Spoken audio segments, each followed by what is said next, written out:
अच्छा, now we will discuss the nomenclature of phenol and phenol derivatives. देखिए, ये जो मैं लिख रहा हूं, आपने उसका नाम बताना है. What is this?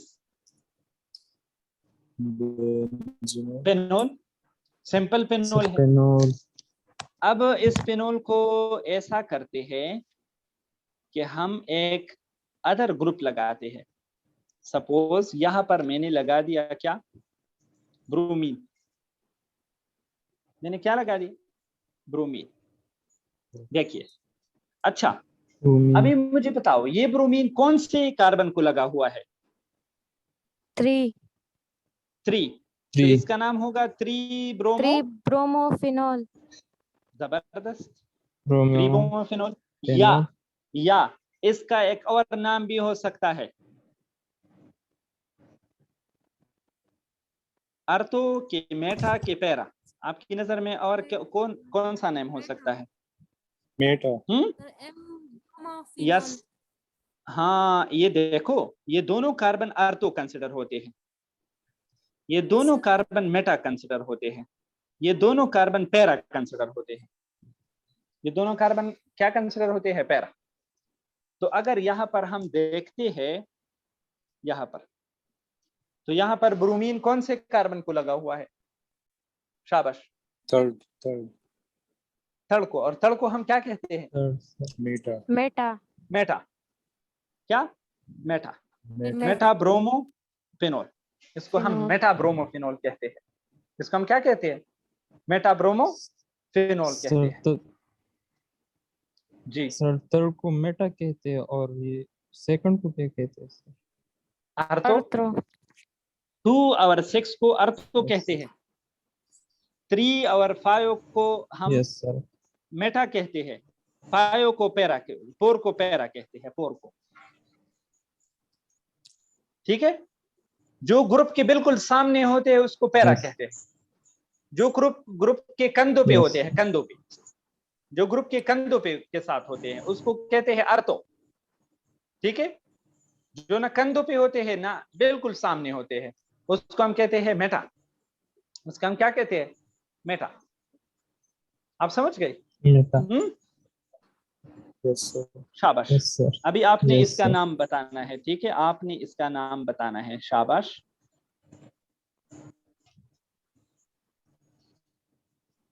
For example ये है, इसका नाम क्या होगा?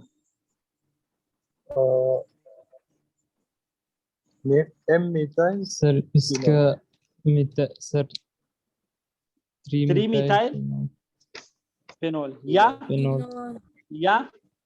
Meta methyl phenol. Meta methyl phenol. आप मेरी बात को समझ गए? Meta methyl phenol. ठीक है. अच्छा, अभी अटेंटिव प्लीज. अभी बहुत इंपॉर्टेंट पॉइंट मैं आपको बताना चाहता हूँ. ठीक है, very important. That is very important specially for the NMD CAT and entry test. ये मैं फिनोल लिख रहा हूँ. तकरीबन मैं 3 फिनोल लिखूंगा. 3 या सिंपल इस तरह लिखूंगा. यहां पर OH अर्थो कंडीशन में है, यहां पर OH मेटा कंडीशन पे है, और यहां पर OH जो है वो पैरा कंडीशन में है. अच्छा, ये तो मैंने आपको बता दिया कि पहले बंदे का नाम क्या हो सकता है. 1,2 डाईहाइड्रोऑक्सी बेंजीन. डाईहाइड्रोऑक्सी बेंजीन. ऑक्सल नहीं लिखेंगे, ऑक्सी लिखेंगे. ठीक है. 1 2 दूसरी में 1 2 3. दूसरे में हम क्या लिख सकते हैं? 1 3 डाईहाइड्रोऑक्सी बेंजीन. और इसमें हम लिखेंगे 1 2 3 4. 1 4 डाईहाइड्रोऑक्सी बेंजीन. आप मेरी बात को समझ गए कि नहीं? लेकिन यस सर, इसके साथ साथ आप इसको यूं भी लिख सकते हैं. They are ortho dihydroxy benzene they are meta dihydroxy benzene. 1,3 की जगह अगर आप O लिख दे तो भी कोई मसला नहीं है, 1,3 की जगह अगर आप M लिख दे तो कोई मसला नहीं है, 1,4 की जगह अगर आप P लिख दे तो कोई मसला नहीं है। लेकिन हसन ये याद करो सबाउन, देखो वो यही है कि जो अर्थो डाइहाइड्रोक्सी बेंजीन है इसको कॉमन सिस्टम में हम केटीचोल कहते हैं। Catechol, catechol is di dash substituted benzene, dihydroxy substituted benzene. दो OH ग्रुप जब बेंजीन को लग जाते हैं अर्थो कंडीशन में तो उसको हम केटीचोल कहते हैं। अर्थो कंडीशन OH ग्रुप यहां पर कौन सी हालत में होता है? शाबाश, अर्थो कंडीशन में होते हैं। अब जब OH ग्रुप एक दूसरे को मेटा पोजीशन पे लगते हैं तो इसको कहते हैं रेसरसेनोल। रेसरसेनोल, ठीक है, रेसरसेनोल। यहां पर दो OH ग्रुप जो है वो मेटा कंडीशन में होते हैं, मेटा कंडीशन में, ठीक है। अब दो OH ग्रुप जब पैरा कंडीशन में लग जाते हैं तो इसको हम कहते हैं क्या? शाबाश, हाइड्रोक्विनोन। क्विनोन। जब दो हाइड्रोक्सिल ग्रुप जो है वो जब पैरा कंडीशन में होते हैं, कौन सी हालत में होते हैं? पैरा कंडीशन में, तो इसको फिर हम कहते हैं क्या? शाबाश, इसको हम हाइड्रोक्विनोन कहेंगे। These are very important, you must keep in mind. इसको आपने याद रखना है। एग्जाम में NMDCAT में आ सकता है कि जब बेंजीन को दो हाइड्रोक्सिल ग्रुप पैरा कंडीशन में लग जाते हैं तो विच कंपाउंड इज पॉसिबल? कौन सा कंपाउंड मुमकिन है? Option number A catechol, option number B resorcinol, option number C hydroquinone.